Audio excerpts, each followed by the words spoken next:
네, 안녕하십니까. 내분비내과 교수 안철호입니다. 사실 이제 내분비내과 의사들은 뭐 관상을 보는 경우가 많거든요. 그래서 우리가 같은 탈모라고 해도 어느 부위에 탈모가 있냐에 따라서 그 호르몬의 패턴이 달라집니다. 남성 호르몬에 문제가 있으면 이렇게 M자형 탈모가 되고요. 그 다음에 이제 이 여성 호르몬에 문제가 생기면 여성 탈모도 요즘 많이 얘기를 하는데 모발이 가늘어지면서 머리 빗을 때마다 조금씩 빠져나가는 그런 패턴이 여성형 탈모고요. 갑상선 호르몬에 문제가 생겨도 탈모가 생기는데 되게 갑상선 호르몬은 이렇게 주변 머리부터 탈모가 되고요. 성장 호르몬 같은 경우는 모발이 푸석푸석하면서 전반적인 탈모가 일어나는 게 성장 호르몬이거든요. 그래서 또 우리가 이렇게 보면은 이 사람이 어떤 호르몬에 문제가 있는지 이렇게 마치 시진, 관상을 보듯이 해서 우리가 진찰을 하게 되는 게 그 내분비내과가 주로 하는, 또 저희가 또 이제 그 진단할 때 혈액 검사로 호르몬 검사를 하시지만 그런 이제 호르몬 검사를 하기에는 모든 호르몬을 다 검사할 수는 없기 때문에 이 사람의 주된 증상과 겉으로 보여주는 모습들 이런 걸 갖고서 이제 저희가 뭐 쿠싱병이다 아니면 갑상선이다 이렇게 진단을 하게 됩니다. 근데 이제 이런 호르몬이라는 게 눈에 보이지가 않지 않습니까? 뼈나 어떻게 심장, 뭐 이런 간 이런 건 눈에 보이지만 내분비내과에서 얘기하는 이 호르몬이라는 거는 눈에 보이지가 않기 때문에 사실은 이제 굉장히 뭐 혼동도 되고 이해가 잘 안 되거든요. 또 환자들도 역시 마찬가지입니다. 그래서 저는 그림을 보면서 이 그림에서 왜 그 호르몬을 갖다가 얘기를 하냐면 사실 눈에 보이지 않는 이 호르몬을 좀 이렇게 이해시키는데 중요한 것이 이제 장치로서 그림이라고 생각하기 때문에 이 그림을 통해서 좀 호르몬 이야기를 많이 하고 있습니다. 레오나르도 다빈치의 모나리자 아주 유명한 그림이고요. 모나리자의 얼굴은 상당히 좀 우울해 보이고요. 표정도 약간 좀 애매한 표정을 짓고 있는데 보면은 이제 모발이 약간 푸석푸석하고 눈썹은 없고요. 목 주위를 보게 되면 목이 부어 있습니다. 갑상선 기능 저하증입니다. 이 아메리카 고딕이라는 그림도 자세히 보면 저 여자의 눈빛이 안구가 돌출되어 있고 갑상선도 역시 부어 있습니다. 저는 저 여인을 진단한다면 갑상선 기능 항진증입니다. 제가 이제 그 갑상선 호르몬을 갖다가 활력 호르몬 이름 지은 이유는 이게 생기를 불러일으키는 호르몬이 갑상선 호르몬이기 때문에 그렇습니다. 갑상선이 하는 일은 우리 몸 전체의 에너지를 조절하는 어떤 지휘자 역할을 하거든요. 왜냐하면 갑상선 호르몬은 세포 내에서 대사 활동을 촉진해서 일단은 체온을 높입니다. 열 생산을 하고요. 그 다음에 이제 열이 생성되면서 혈액순환이 빨라지면서 이제 호르몬을 보내주는 엔진 역할을 하는 게 갑상선 호르몬이거든요. 그렇다면 우리가 갑상선 기능에 문제가 생기면 모든 신체 기관에 다 문제가 생기겠죠. 그러면 갑상선 질환에는 어떤 것들이 있을까? 첫 번째는요, 기능이 떨어지는, 호르몬의 기능이 떨어지는 기능 저하증이 있고요. 그 다음에 또 기능이 너무 많은 기능 항진증이 있습니다. 그리고 이제 여러분들 건강검진에서 많이 얘기 들으셨지만, 갑상선에 혹이 있어 라고 얘기를 할 텐데요. 의학적으로 이 혹이 저희는 물혹이냐, 결절이냐. 결절이라는 거 조금 말이 어렵긴 하지만 딱딱한 혹을 우리가 결절이라고 하거든요. 되게 물혹은 실제적으로 간혹 이 물주머니 안에 암세포가 있긴 하지만 되게 양성이고요. 양성이라는 건 암이 아니라는 겁니다.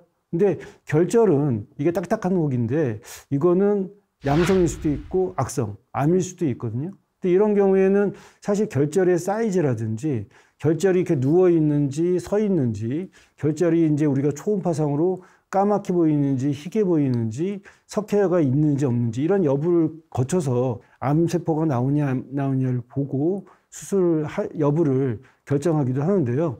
어쨌거나 이런 수술의 영역은 외과의 영역이기 때문에 저희는 이제 그걸 진단하고 외과로 넘기냐 마냐를 결정하는 진료 과목이고요. 근데 저희는 이제 이 갑상선 호르몬에 대해서 분비가 많이 되냐 아니면은 적게 되냐, 기능 항진증과 저하증을 주로 이제 보는 과라고 할 수 있겠죠. 갑상선 기능 항진증이 되면 이건 호르몬이 많이 나온다는 얘기 아니겠습니까? 엔진이 과열되는 거죠. 신진대사가 다 항진됩니다. 그래서 심장의 박동수는 빨라져서 100회, 120회 막 빨라지고 심방세동이나 심방조동 같은 그런 부정맥이 되기도 하고요. 또 많이 먹는데도 체중이 빠집니다. 왜냐하면 신진대사가 항진되기 때문에 체중이 감소되고요. 또 뼈에서 또 칼슘이 많이 빠져나가서 골다공증이 생기기도 하고, 대표적인 거로 갑상선 기능 항진증이 되면 눈이 이렇게 튀어나오는 안구 돌출 같은 것들이 생기고요. 또 한 가지 중요한 거는 눈이 너무 튀어나와서 밤에 잘 때 눈을 못 감는 경우도 있고요. 그래서 우리가 그걸 토안이라고 해서 토끼 눈이라고 얘기를 하는데, 아침에 일어나면 저렇게 충혈되어 있고 각막염 같은 것들이 생기는 것이 갑상선 기능 항진증 때문에 생기는 안구 돌출 때문에 생기는 건데, 갑상선 기능 항진이 되면 열을 못 참습니다. 더위를. 그래서 막 겨울에도 막 이 옷을 갖다가 얇게 입고 또 이불도 못 덮고 그리고 막 땀 나고 이런 것들이 이제 갑상선 기능 항진증의 증상이라고 할 수 있고요. 소화기관의 운동이 빨라져서 설사 같은 걸 많이 하는 게 갑상선 기능 항진증의 증상이라고 할 수 있습니다. 그럼 이런 갑상선 기능 항진증은 어떻게 치료하느냐?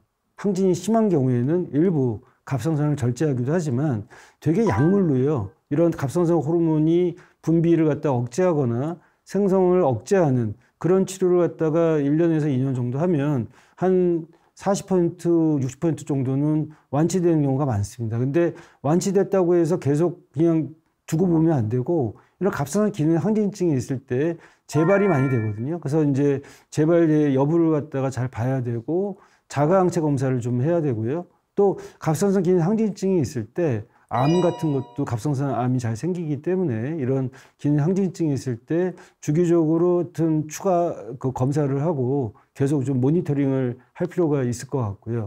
이 기능 저하증이 생기면 추위를 심하게 타서 막 여름에도 손이불 덮고 자고 이런 경우가 많이 있거든요. 그리고 이제 이런 경우에는 부종이 이 뭐 팔다리에만 생기는 게 아니라 혀에 이제 그 부종이라든지 그 혀도 이렇게 뚱뚱해지고 또 발톱이나 이런 것들도 문제가 있어서 한눈으로 쉽게 저 사람은 기능 저하증인가 항진증인가 알 수 있고요.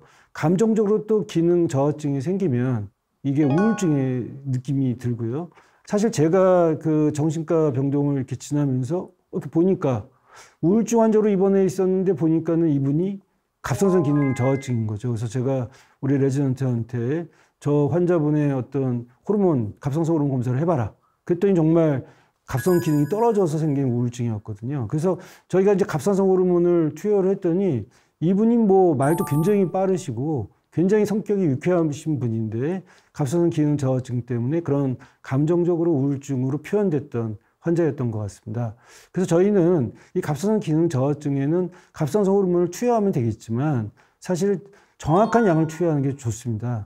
예전에는 갑상선 호르몬이 3가지, 4가지 정도 용량뿐이 없었는데 요즘은 이게 되게 촘촘하게 용량이 나와서 사실은 이게 조금만 이 갑상선 호르몬이 올라가도 불안해지고요. 조금만 떨어져도 저하가 오고 여러 가지 대사적인 문제가 생기기 때문에 이 갑상선 호르몬을 갖다가 촘촘하게 잘 맞추는 게 좋고, 왜 그러면 이 갑상선 질환은 여성들에게 많은 걸까라고 말씀을 이제 물어보시는 분들이 많은데, 그 이유는 이 갑상선 세포의 갑상선 호르몬하고 여성 호르몬이 서로 약간의 비슷한 그 구조를 갖고 있기 때문에 사실 갑상선 질환과 관련이 있어서 여성들이 좀 불리할 수밖에 없고요.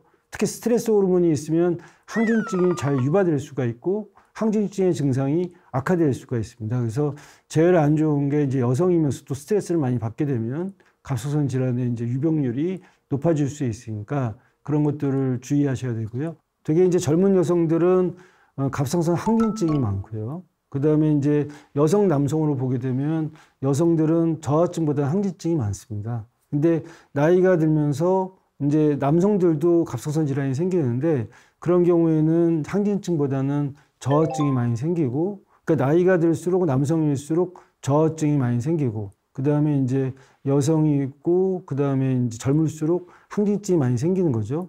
특히 이제 나이 든 여성들은 폐경이 되기 때문에 여성 호르몬이 좀 줄어들기 때문에 아까 얘기했던 항진증은 젊은 여성 호르몬에 관련돼 있어서 사실 이제 나이가 들수록 젊은 여성들에 비해서 항진증은 적고 또 나이가 들면은 저하증이 많이 생기게 됩니다.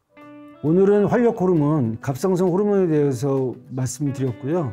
다음 시간에는 우리가 세계적으로 늘고 있는 당뇨병과 비만, 이런 병들의 근본적인 문제는 사실은 통제되지 않은 식욕 때문이거든요. 그래서 다음 시간에는 이 식욕 호르몬에 대해서 알아보도록 하겠습니다. 감사합니다.